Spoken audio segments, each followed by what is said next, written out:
कार्यालयाची वेळ काय? कार्यालयीन वेळ काय? मग तुम्ही किती वाजता येत आहे?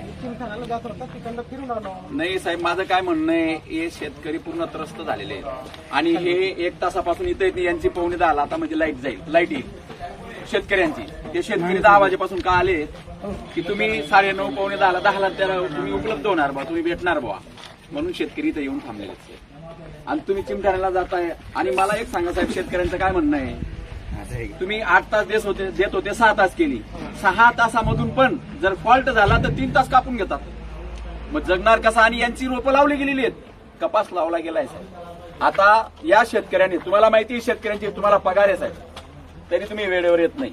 त्यांना एवढी चिंता आहे. मला बोलवलं त्यांनी धुळ्याहून लवकर की भाऊ मी 11ला येणार होतो मी पण, तर म्हणे आम्हाला 11:45 लाईट येते भाऊ, म्हणे आम्हाला पाणी ओलायचं आहे, तुम्ही लवकर या. आम्ही लवकर आलो साहेब. पण तुमची ड्युटी आहे, तुम्ही पगार घेता आणि पगार तुमचा आमच्या या गरिबांचा पगार येतो. या गरिबांचा कष्टातनं पैशातनं तुम्हाला पगार मिळतो साहेब. तुमचं कर्तव्य आहे. पहिले यांचं समस्या सोडून तुम्ही तिकडे जायला पाहिजे ना साहेब. यांनी फोन केले का नाही तुम्हाला? काल संध्याकाळी पण फोन केले ना तुम्ही? फोन ब्लॅकलिस्ट केले. त्यांचे फोन सुद्धा तुम्ही ब्लॅकलिस्ट केले. असं नका करू. शेतकऱ्यांच्या जीवाशी असं खेळू नका साहेब. यांनी मला माहिती आहे व्याजाने पैसे उचललेले असतात, उसने आणलेले असतात आणि ते बी आणतात, खतं आणतात आणि रोपं लावतात आणि ते आता जळण्याच्या मार्गावर आहेत. काय चाललंय हे? तुम्ही जर म्हणजे शेतकऱ्यांची मागणी काय आहे, जे 8 तास नाही, तुम्ही आता 6 तास केली का 8 तास आहे तुमची? 6 तास, मग ती पण तुम्ही प्रामाणिक देत नाही ना, ती पण पूर्ण देत नाही ना.